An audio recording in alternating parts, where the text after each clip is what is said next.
minutes.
So we've been in this new fire station for a little over a year now.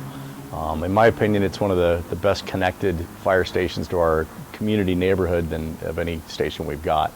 You know, it's embedded in a neighborhood, even though, you know, it clearly doesn't look like a house around here. It's probably the only one that's not in a commercial area or kind of segregated out in the middle of nowhere like a lot of our other stations are. We have people on a routine basis that have just jog by and stop in. You know, we kind of go out of our way to make sure that they understand that this is their fire station, this is their fire truck. You own this, do you want to come in and take a look at it? You know, people are very hesitant, kind of standoffish about the big scary fire truck or the big expensive station. I'm like, no, this is your place. You come in anytime you want. So we just work here. Yes, it's a house and a business here. 48 hours could be a really long time depending on how things go, or it could go by so quickly because we're so busy that you really don't realize it, you know, and I don't think people grasp the fact that we live here for 48 hours straight. We've got a great facility here. We've got 7 private bedrooms, so unlike the old station where we had a shared kind of an open bunk room area without a whole lot of privacy, there's 7 bedrooms upstairs with 5 bathrooms between those 7 bedrooms. We've got state-of-the-art fitness equipment, so that everybody can get exercise in there, maintain their cardiovascular health, maintain the strength they need to do their job. It's big enough that we've got some separation if people need to get away from each other and get to their private areas. It's got a beautiful commercial grade kitchen in there. Yeah, it's actually a really nice station. Yeah, initially we just had a patio and we were trying to figure out how to not only expand that to give us some outdoor experience, but make ourselves a little more open and inviting to the public. So a lot of times guys will put these chairs out here, move out to the pad and just sit out front, wave at the people going by. They like to come by and just at least say hi when we're out there having dinner on the patio in the summertime. Starts at 7 o'clock. Shift changes at 7 o'clock. We usually get here at 6:30. Do some prep work for that. We do our pass down. Crews get out of here, crews get in. We've got a morning briefing at 7:30 by conference call. We do a morning meeting at 8 o'clock. If we've got training starting at 8 or 8:30, we're off to the races with that. If not, we tend to roll right into some sort of physical fitness training in there. Could be a run to the store to get food. And we've got so much other stuff to do around here, from maintaining the specialty team. We have pre-plans to do. We do station visits and school visits as far as public education. And then training with every aspect of all the technical specialties we have to be responsible for. Tech rescue, wildland, hazmat, airport crash rescue, dive rescue. Trying to think what else. All the EMS responsibilities. So there's always something. There's always something to keep us busy here, yeah. It's not like we're just sitting around waiting for something to do when we're not running a call, but we're also not awake for 48 hours straight, where when a police officer's on shift, they expect them to be awake for 10 hours straight. That's their shift. Since we're here for 48 hours for safety reasons, we need to get some rest sometime. There are 5 people here today. There could be as many as 6. We work together on a regular basis. We train together, but then we also get split up quite often. So they have to be able to work independently, run with other stations, go to training by themselves, think independently, be able to give on-scene reports when there's no fire truck there and take command of things as well. So we see them 50% of the time. The rest of the time they're gone or we're gone, and we kind of, it's like two ships passing in the night. A lot of times we're not here at the same time, and whatever we have planned kind of, you know, goes down the drain as soon as calls drop. Engine, medic, response. Want to go with us? Yeah. Even though there's never anybody on.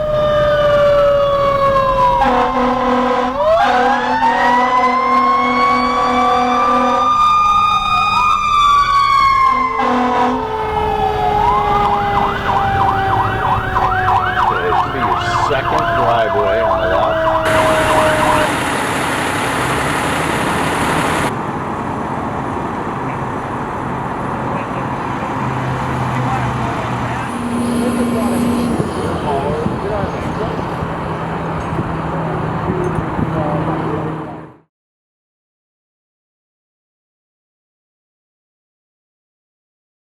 It was at Ground Zero as a heavy rescue with Mastic Fire Department.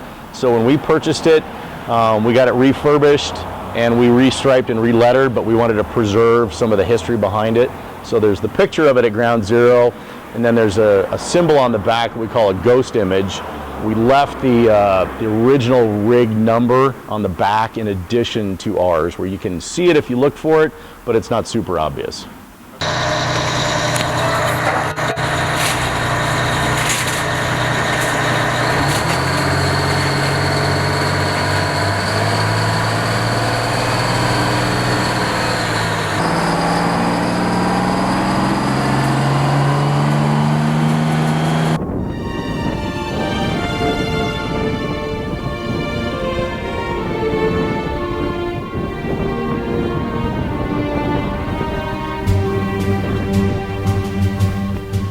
So it's a 19-foot Boston Whaler, Guardian.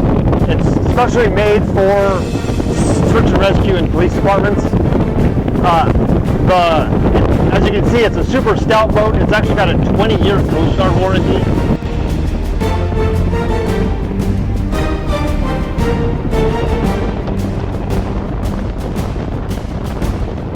The big change in capability has been our ability to hold all the equipment that we need for a rescue. So previously with the smaller boat, we've had to transfer all the equipment back and forth.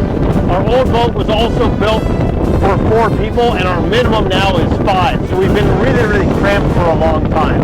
This gives us the ability to get all the people we need onto the boat, and as soon as it launches, we can be in service. The boat literally carries everything that we need to start a dive operation. We carry 3 scuba setups. We carry all of our hardwire comms here. We've got the hardwire comms set up into the boat. It's hardwired into the boat battery. Our sonars are already set up. We're basically 100% ready to go for a rescue as soon as we pull up to a lake. To not be too technical, it's super fast. It's built with ocean-going rescue in mind, so it can move. We're going 35 miles an hour right now. Top speed on our last boat was 19 miles an hour with 1 guy. So now I can do this with 7 at 35 miles an hour. Makes a really big difference from the rescue perspective, for sure. Everything we do is about time. Obviously, it seems like if someone was underwater, they would automatically be dead. That's not necessarily the situation, especially in Colorado where everything is considered to be cold water all the time.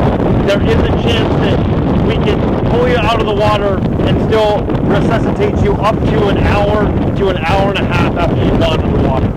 But time is obviously of the essence. The faster we can get all of that done, the more important it is. This is a really big lake. The lake itself is about 2 miles wide. So if I can make that 2 miles up in 3 or 4 minutes versus 10 minutes, that's a really big deal for us. We have almost 30 firefighters that are also dive team members. All 30 of them are certified as public safety divers, as dive rescue specialists, and as swiftwater specialists. That training allows all of our 30 firefighters to conduct many different roles in a dive rescue. Everything from diving to boat operations, to some of the support functions such as communication tenders and so on and so forth. In addition to all those initial trainings, we conduct 12 trainings a year, of which all of our divers are required to get in the water and dive at least 6 times a year. Cherry Creek State Park hits its on-water capacity all throughout the summer. Every weekend day, all holidays, they'll be at capacity where they don't let any more boats on the water. That's an incredible number of people, all trying to have a good time, not necessarily understanding the rules of watermanship, so on and so forth, and it can be really, really dangerous out here. Obviously our highest risk is some sort of a boat collision in the middle of the lake, or a drowning from one of the swim beaches. In addition to that, we have boat accidents on a very regular basis, and we also have a lot of cars into the water near the boat ramps and off the dam road.